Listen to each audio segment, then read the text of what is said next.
বিশ্বের সবচেয়ে দামি গোলরক্ষক কে? সাধারণত এই প্রশ্নটির একটাই উত্তর। দলবদলের বাজারে এখনো পর্যন্ত সবচেয়ে বেশি দাম পেয়েছেন যিনি, সেই নামটা অবশ্যই এই মুহূর্তে হুট করে কারো মনে আসার কথা না। 2018 সালে 8 কোটি ইউরো ট্রান্সফার ফিতে অ্যাথলেটিক বিলবাও থেকে সেসলিতে যোগ দিয়েছিলেন কেপা আরিজাবালাগা। ফুটবল ইতিহাসে তার চেয়ে বেশি দামে বিক্রি হননি আর কোনো গোলরক্ষক।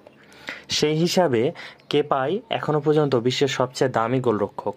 কিন্তু 7 বছরের চুক্তিতে সেসলিতে যাওয়ার পর নিজের নাম ও দামের প্রতি খুবই কমই সুবিচার করতে পেরেছেন কেপা। 7 বছরের চুক্তি করেছিল সেসলি তার সঙ্গে, কিন্তু প্রথম কয়েক বছর পরেই সেসলি একাদশে ব্রত হয়ে পড়েন স্প্যানিশ এই গোলরক্ষক, হয়ে যান সেসলির বোঝা।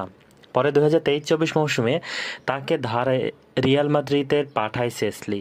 সেই মৌসুম শেষে আবার তাকে 1 বছরের জন্য ধারে পাঠানো হয় বোর্নমাউথে। সেই ধারের মেয়াদও শেষ হয় এই মৌসুমে। এই বছর জুনে শেষ হবে সেসলির সঙ্গে তার 7 বছরের চুক্তি।